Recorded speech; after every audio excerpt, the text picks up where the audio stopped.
these are muscle cars. In the 60s and 70s, these were the high-performance cars. You know, gas was 30 cents a gallon. We didn't have to pay $3.50 a gallon like we do now. And it was just fun to drive these cars.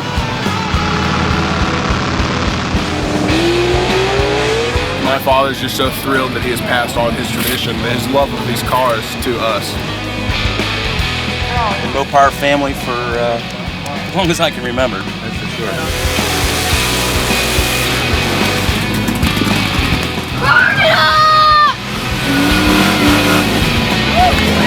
And there's a true love affair going on here with the American-made automobile.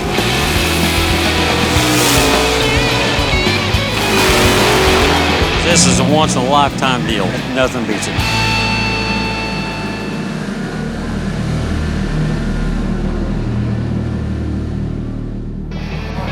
My oldest daughter hates station wagons, so I figured I'd get one and do it up, and that's why I have it. What does she think now? I told her I was going to leave it to her after, leave it my will to her, but she still doesn't want it.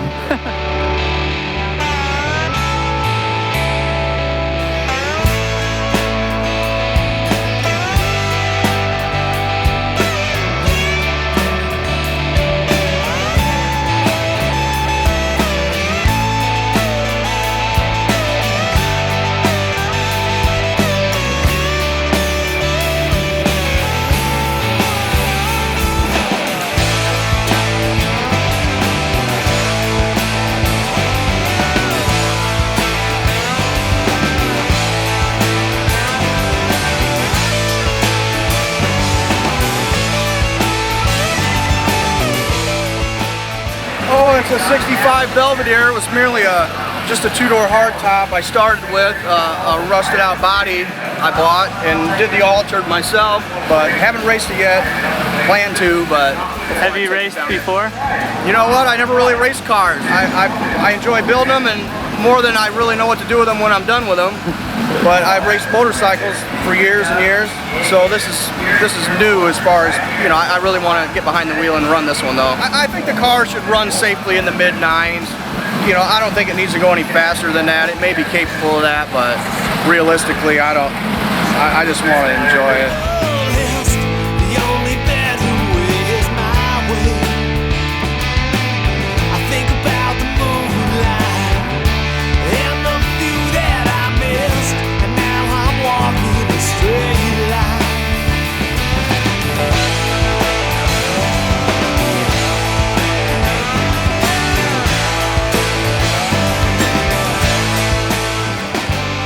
We got the fabulous Mopar Nationals here. Coming here has been kind of become a tradition from our father. We have a very tight relationship. All three of us are always out in the garage and working. And my father's just so thrilled that he has passed on his tradition, his love of these cars to us. You can be laying in bed at night and start thinking about this stuff, and next thing you know, you're all hopped up, ready to go. It's a love. You may ever get out of bed and go work on it? Yeah, yeah, all the time. Many a night we'll work the late shift hours out in the back garage trying to get stuff done. That's what drives you and makes you keep going to work every morning. The 64 Plymouth Savoy, two-door sedan, and it's kind of built to recreate the original, the Max Wedge Super Stalkers, from the mid-60s. Yeah, it's stupid fast. It's stupid fast. You guys get to drive it?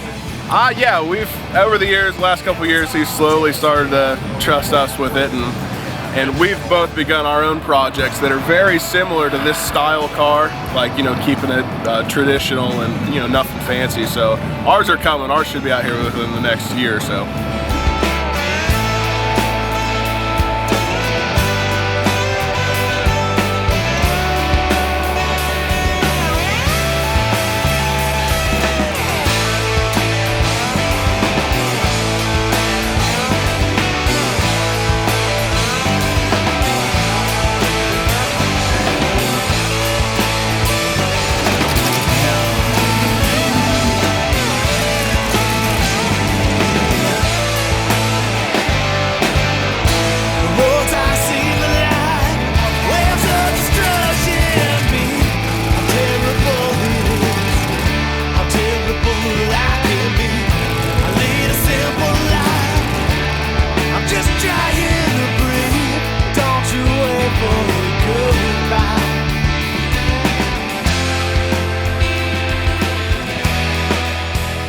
We come up here every year for the Mopar Nationals.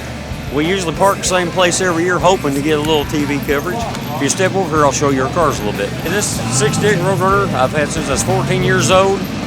Spend a lot of time getting it back together, getting it the shape it is. Drive it up here every year, enjoy it, don't trailer it whatsoever. 2005, got to meet Jack Smith, the father of the Roadrunner. He loved it, autographed it. 2009, I got the chance to meet Don Garlix. He started it up and loved it, revved it up. Got one of his old school tacks in it. They both autographed the trunk in it. And just have a heck of a good time coming up here. Hope it stays here in Columbus. This is the best place we can have it. Now it's all just better that way.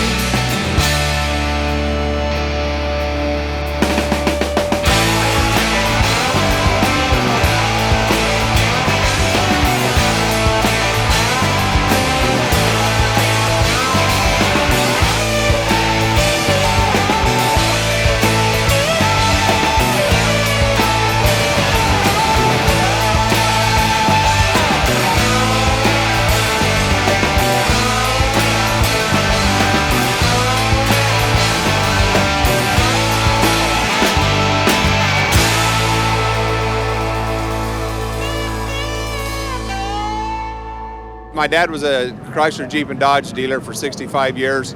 I grew up around these cars, and it was just the passion that I had. I have 6 older brothers that all drove these cars in high school, and it was just the fascination and the beauty of the cars at the time. And that continues even today. The modern muscle cars that are being built stand out from all the other cars that are on the road today. And they're individuals, they've got big motors, and they quicken the pace when you drive, and that's the great thing about it.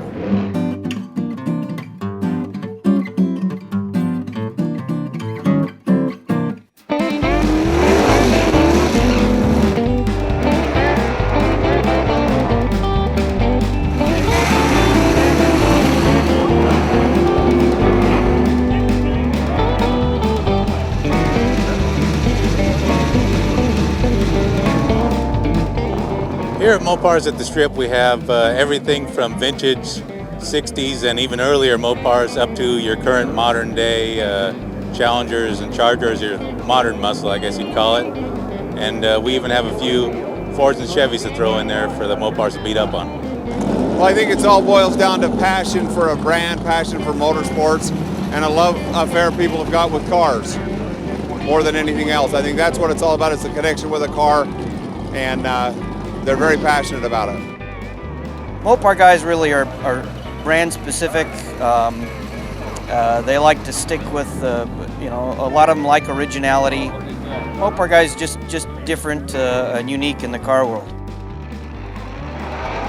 Well, we got drag racing, car show, swap meet, manufacturers, midway, autocross. We do a cruise into the event prior to the event, so it's really a 4-day event for most of these people, and it's an opportunity to do a lot of different things with their cars. And what's neat about the event is how it's all grown into a kind of like a big family on the people that are interested in coming and hanging out together as a group.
Columbus, Ohio.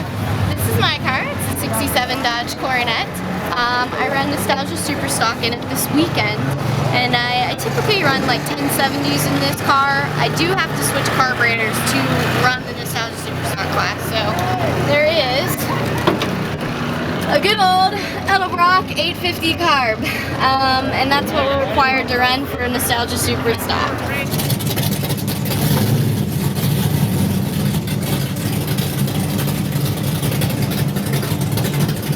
So just checking tire pressure and the slicks. I don't run tubes or anything like that, so my tire pressure tends to go up and down depending if I'm in the sunlight or if I'm not in the sunlight. And I run 14 pounds in these, so try and stay up on them as best as you can.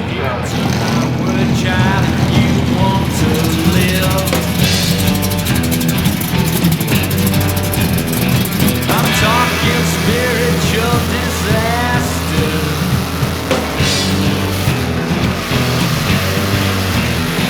All I need from you now is all you can give.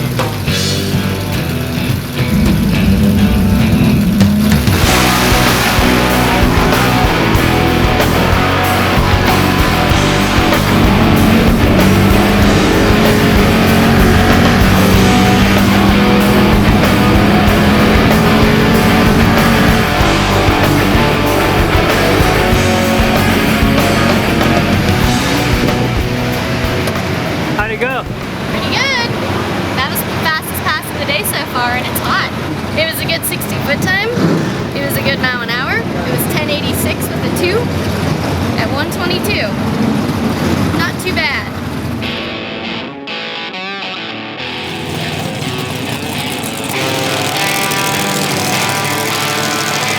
Do you believe me? 'Cause I just met you. I'm pretending you are to say.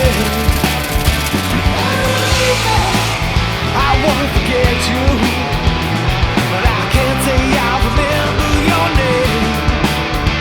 Broken bottles and dusty rooms. Feels like home when I'm far away.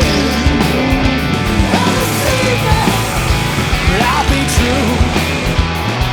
And every time you try to break my heart, I'll find an angel waiting for me. Turning these gray clouds into blue skies and rain love on me. I'll find an angel waiting for me. Turning these gray clouds into blue skies and rain love on me.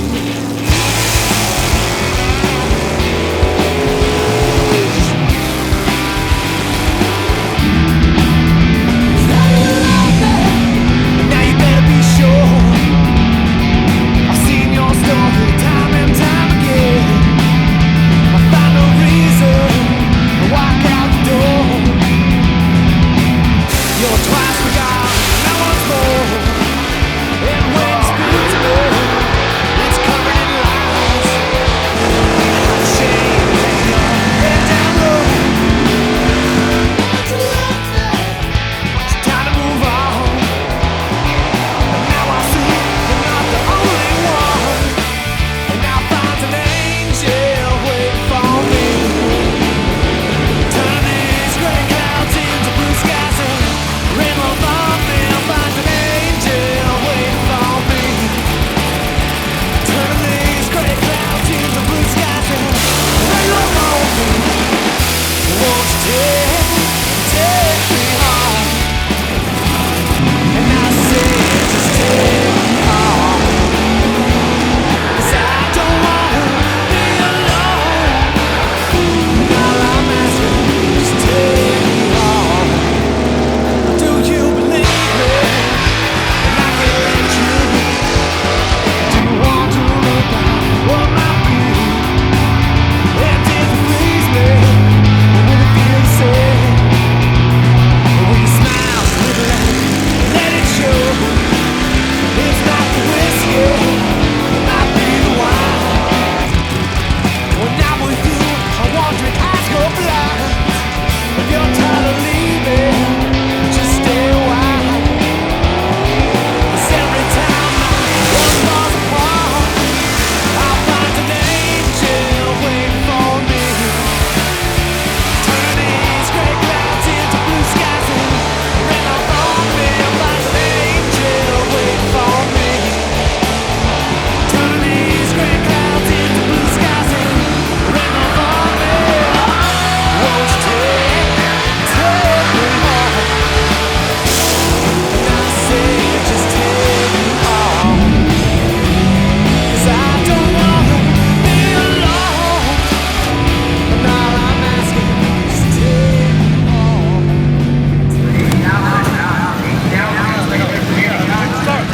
it going? Not bad. How about yourself? Good.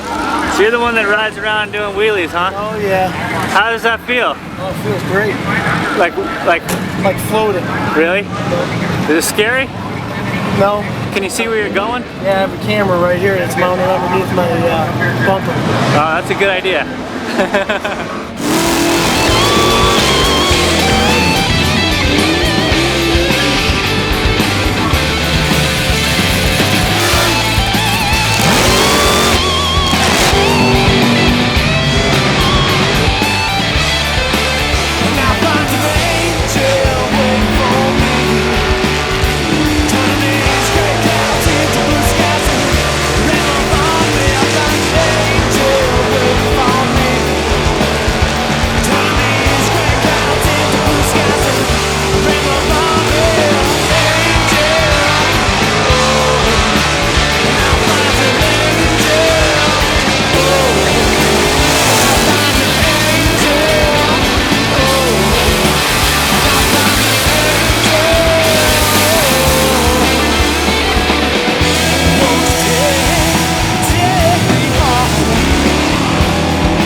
Guess you're serious, huh?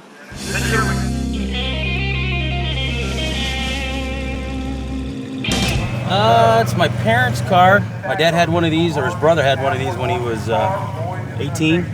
My dad's always wanted one, and then we had one of those in red when we were kids. And he found them both, and they got matching cars now. So, been Mopar family for as long as I can remember. That's for sure.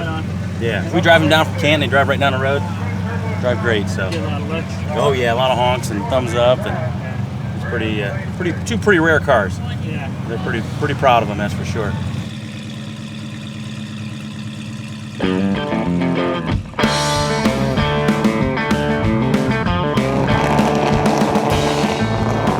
These cars fit a new genre called Pro Touring. Pro Touring means taking classic American muscle car from the 60s and 70s and making it so not only does it go straight quickly, there's a ton of power that can be put in cars now. 500, 600, 700 horsepower is easily attainable with Chevy, Ford, and Chrysler Mopar engines.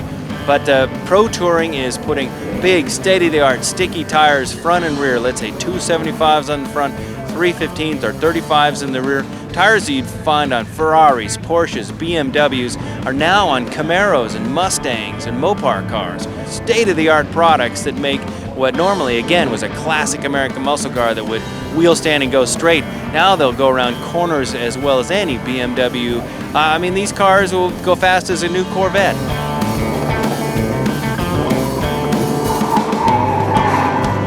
Pro Touring generally is taken as an 85 or older, American-made, American-powered car that can handle a track day, autocross, any other high-performance driving day, and perform respectably, but still be able to drive itself to the event and home from the event.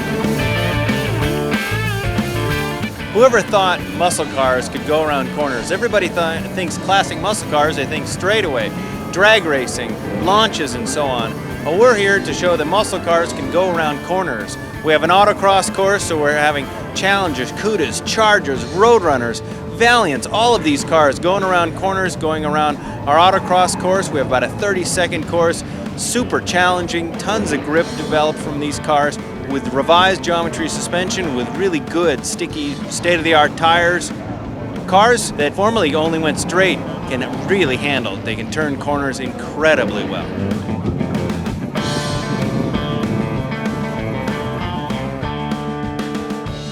This is pretty much what I would consider kind of like your basic build.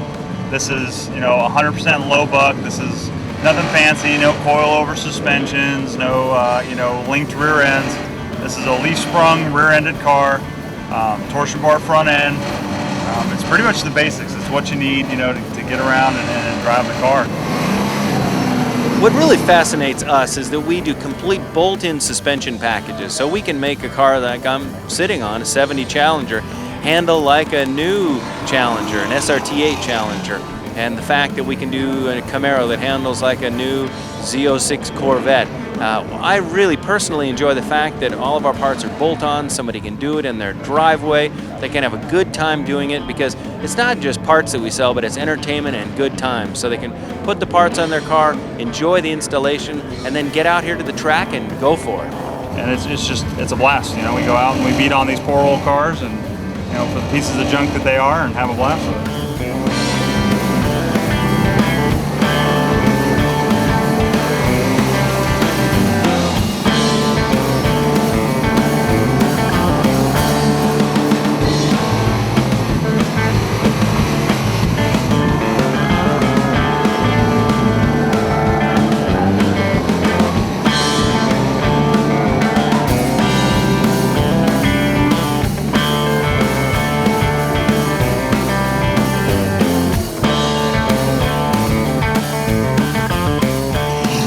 Wasn't my best run of the day, wasn't my worst, so we'll take it.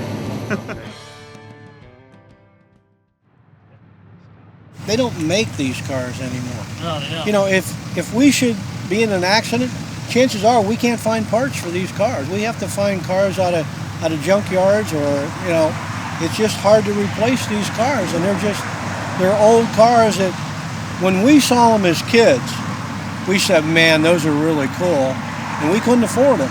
Now here we are, in a prime of life, and we've got these cars and we have fun with them. We drive them.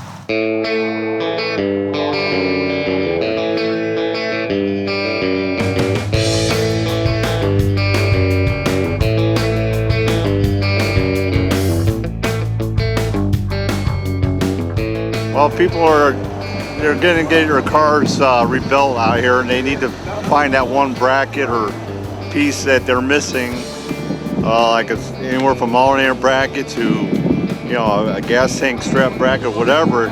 Everybody's got their stuff spread out here, little rusty old bolts and stuff, and what's this off of? What's this off of? So they're just looking for that right stamping on the part. They got their little books, and they say, oh, I need this piece, or I need this part with this number on it. You have this, you have this. So that's the fascination with all these parts spread out.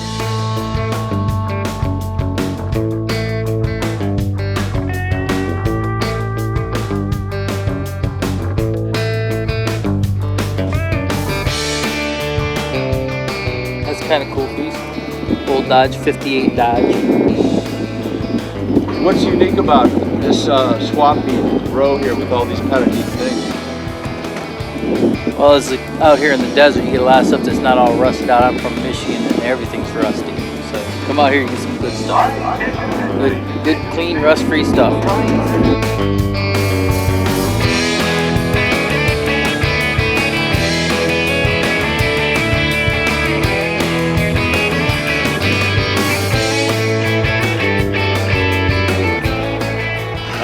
It's just digging around for parts because they don't make them anymore, so you gotta go around, find what you need, look through everybody's stuff. Cool. It's the only way. Got the horn,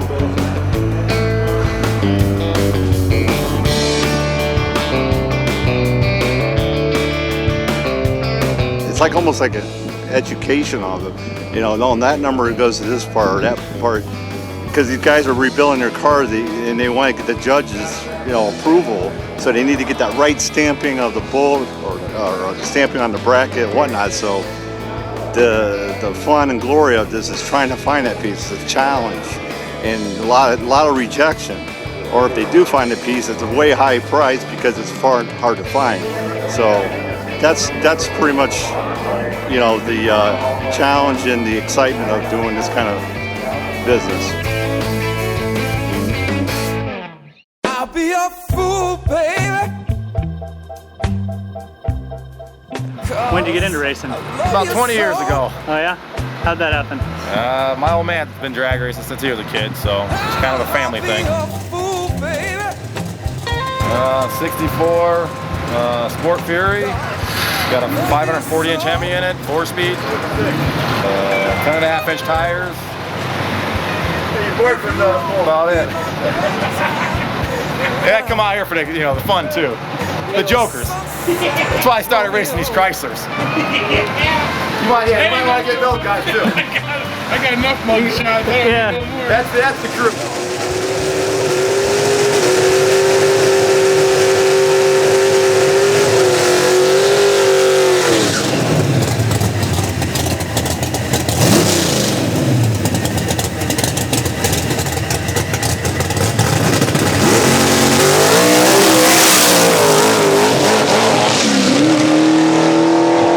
Tell me about your last run.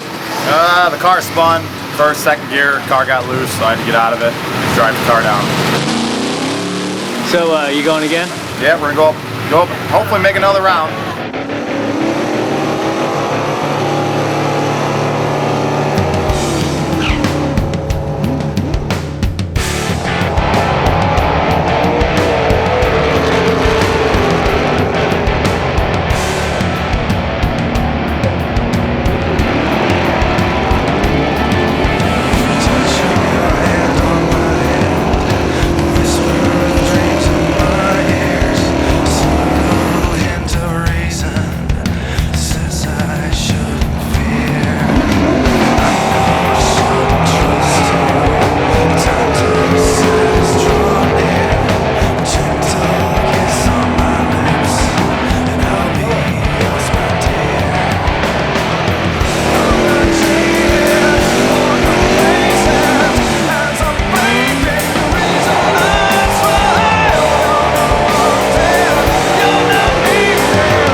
Unfortunately, I spend enough money and time burning my own rubber up and down the quarter-mile, so I'll stick to just that. You guys gonna win this? We'll give it a try. We're not gonna stop unless they make us stop if the tires blow up.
I love Mopars, born and raised, grew up building Challengers with my father, and been coming here ever since it first happened, the very first one.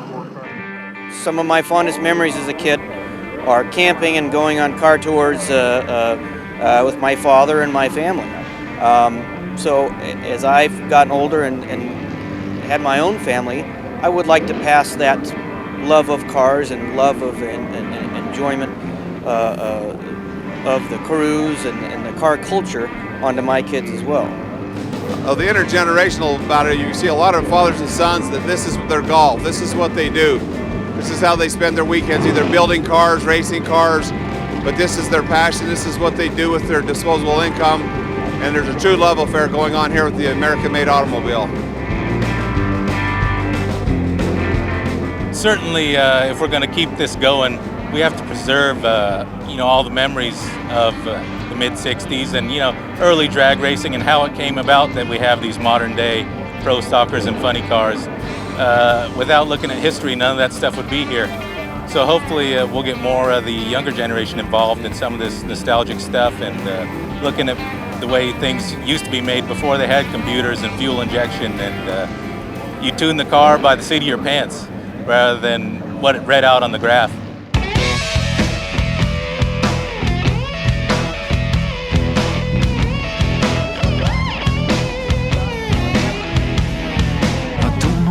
Nutrition, I eat what I can find. A fancy dish is day-old fish and a bottle of $5 wine.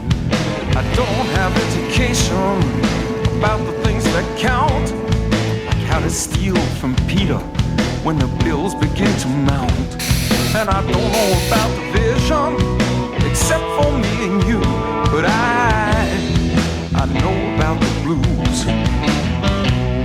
I know about the pressure, that's the blues on overdrive.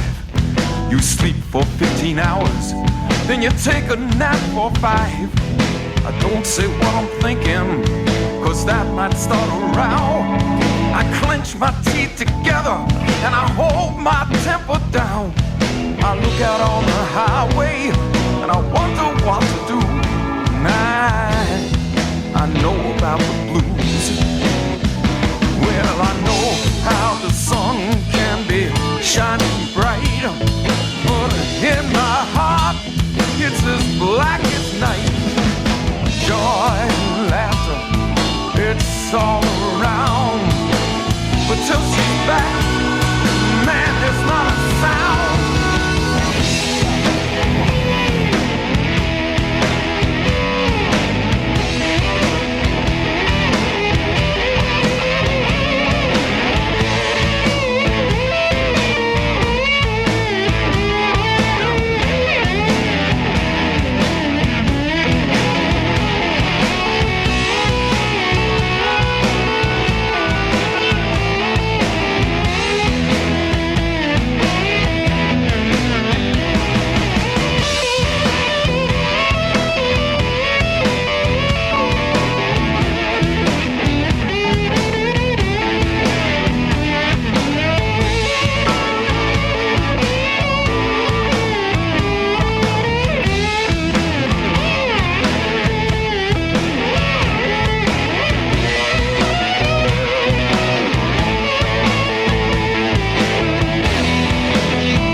where the streets are smoke and steam, where the homeless live in subways, and above the limos gleam. Well, I've seen my share of trouble, and I've paid my share of dues, and I know about the blues. Yes, you've seen your share of trouble, and you've paid your share of dues, and you know about the blues. We've all seen our share of trouble, and we've paid our share of dues, and we know about the blues.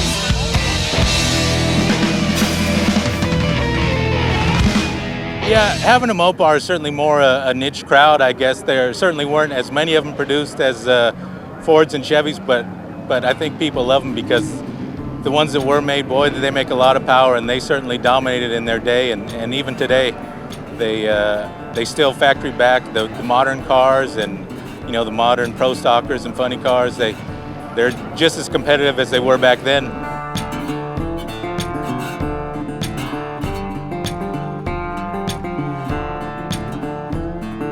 Mopar had so many neat and interesting combinations, color combinations, engine drivetrain combinations, that's really unprecedented, and that's one of the things that's great about Mopar. You've got all these high impact colors, these interesting drivetrain combinations, 426 max wedge cars, Hemi cars, 383 cars, 446 pack cars.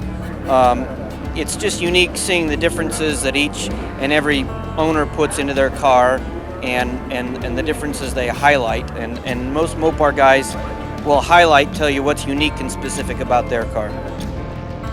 A lot of these guys pride themselves in Underdog, and it was always the brand that had great performance and was bold enough to do bright paint and really put their cars out there. And I think that's what the fascination with the cars are.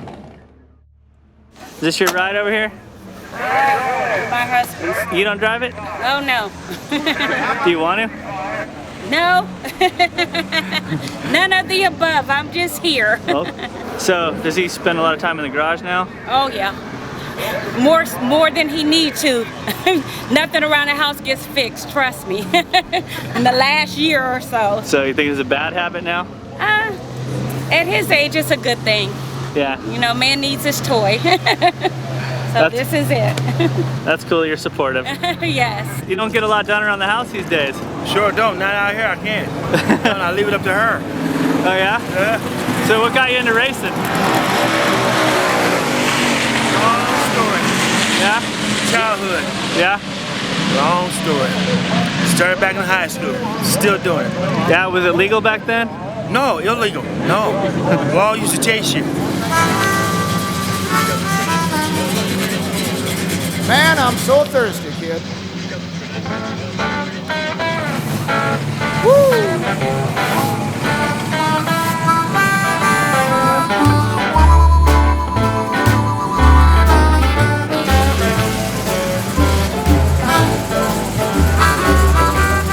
You gonna win? Probably not. He's got a button. Mine's pure stock. He's got a magical button. What's your strategy on this? We're going to try and leave together. We're just going to make a good race. Yeah? Yeah. That's not what he said.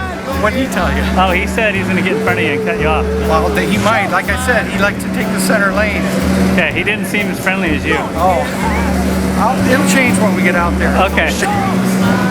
You let him get about, I don't know, about 10 car lengths behind. Stop at the finish line. Let him go first? Yeah.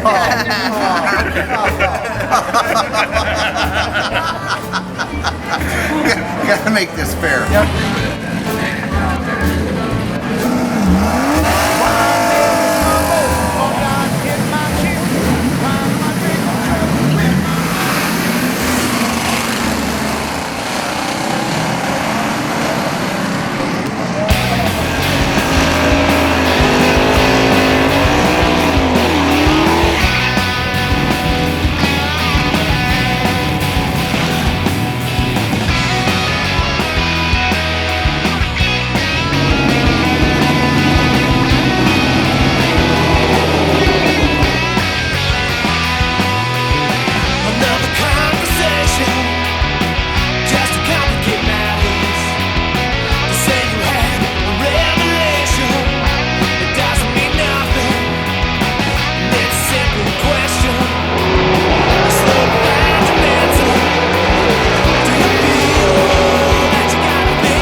this. Okay? See, Italian sausage from the Bronx.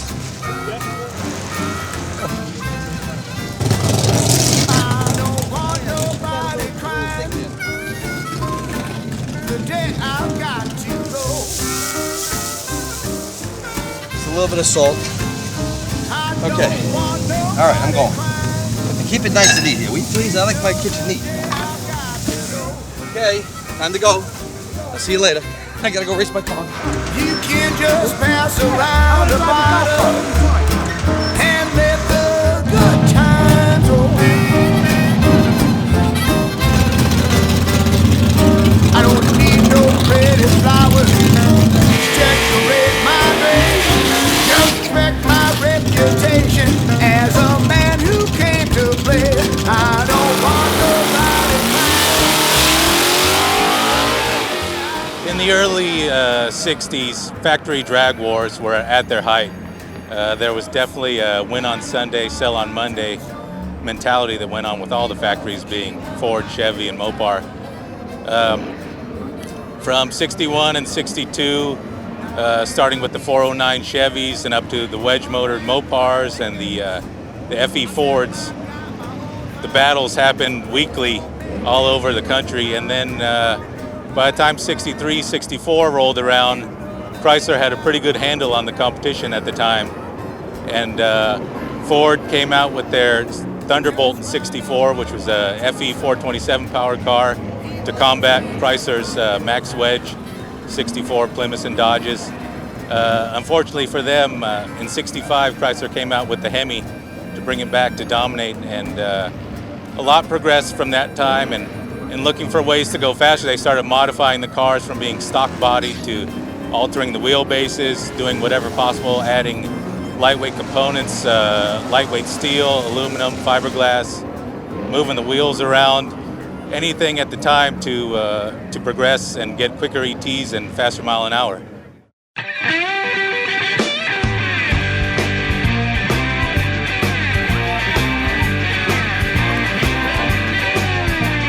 It ain't about Sunday hues. It ain't about black or white or red. It ain't about singing the blues. It's a green thing. It's a green thing. It's a green thing.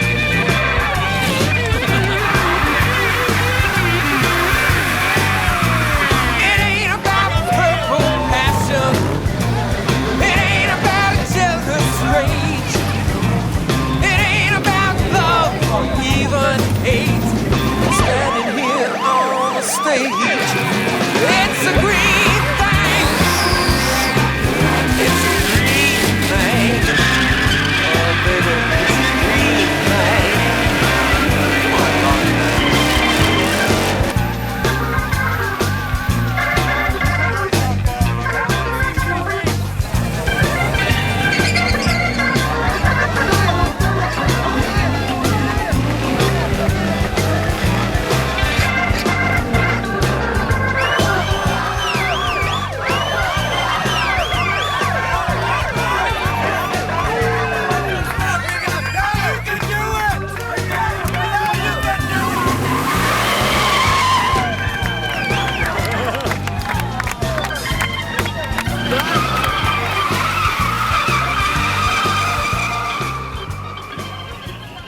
So what are you doing out here at Mopar?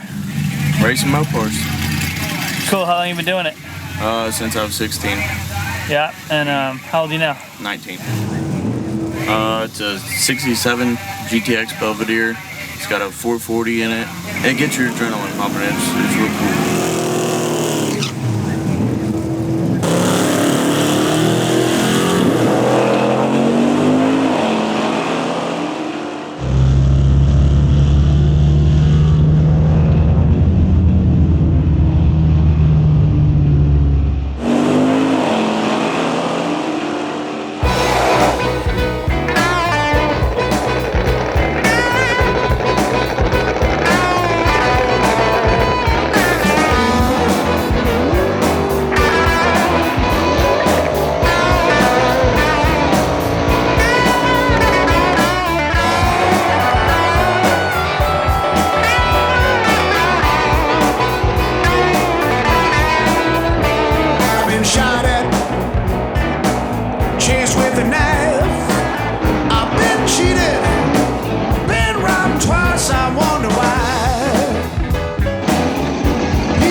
same old thing.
That's right, I'm walking out the door. Hot damn, that's right, just like I did before. You messed around all over town like you forgot what love is for. Hot damn. Tell you about my car. It's green. It's got a convertible. It's got a title. It's cool. Feeling sorry for yourself. That same way you've been. A bunch of junk. So tell me about this junk. I know it's Barracuda junk. No, my husband would be killing me right now. I'd be so dead. It's not junk. Barracuda parts, Dodge truck parts. That's about the best I can do. Right. I'm walking out the door. Hot damn, that's right. Is this your ride? Yes, it is. And tell me about it. Oh, it's just everyday driver. How'd you get it parked out here with all these nice cars? I've got people. Really I nice. towed that with that. You guys gonna buy this car? Yes. Come on, she wants it. I don't have the money. He takes credit card.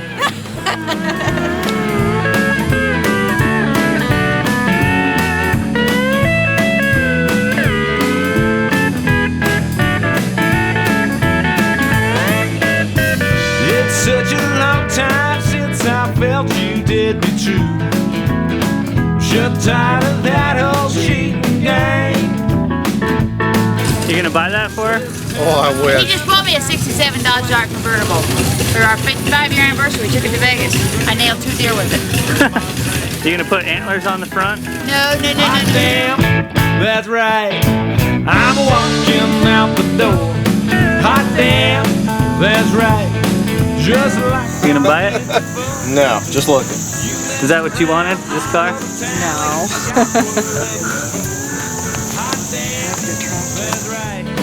I don't love you anymore. What are you gonna do with that?